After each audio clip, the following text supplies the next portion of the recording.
got something just. That's just my corny way of admitting that I have egg on my face. That is to say, I'm embarrassed.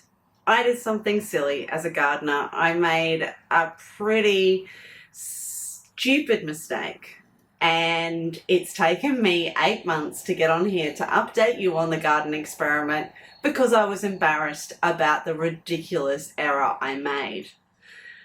It's also taken me 8 months to buy new plants for the experiment, because here's what I did.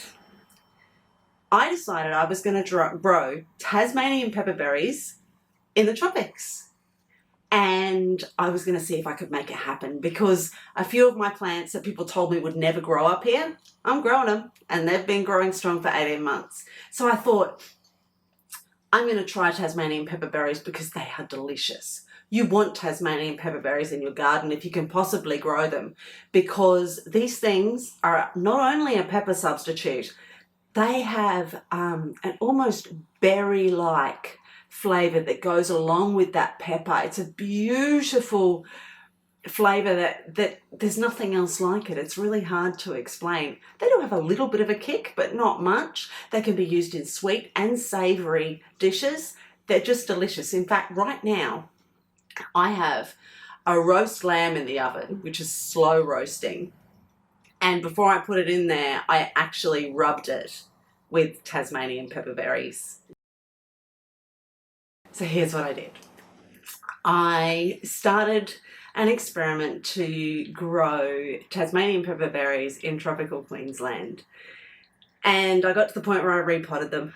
When I repotted them, I moved them. They'd been doing really well in the position I had them, which was only in a couple of hours of morning sun, and the rest of the time they were in shade.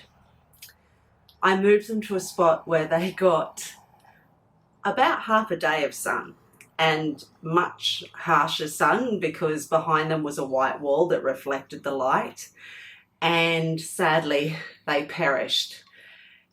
At first, I thought it was just the weather, and then I suddenly looked at the spot and realised what I'd done and felt like a complete fool. I didn't want to share what a complete fool I was, because I'm supposed to be giving gardening advice. But anyway, that's what I did. We all make mistakes, and whether we like it or not, when we work with living things, sometimes they die. So, after 8 months of putting it off, I have 2 new pepperberry trees. Now, you need a male and a female if you want to get berries, so I've got my 2 trees. This one was a little damaged in transit, and I haven't decided what to do about the broken bit because it seems to be still alive. And I'm going to start this experiment all over again. So if you live in the subtropics or the tropics and you want some ideas about how to successfully grow Tasmanian pepperberry in those warmer climates, well, I'm here to make all the mistakes for you. And I will let you know how it all goes every step. Join me by subscribing. If you hit like on this video, that would be a great help to me and give me more time to make videos and do garden experiments like this. And please share with anyone you think would be interested. Thanks for watching, and till next time, keep on growing.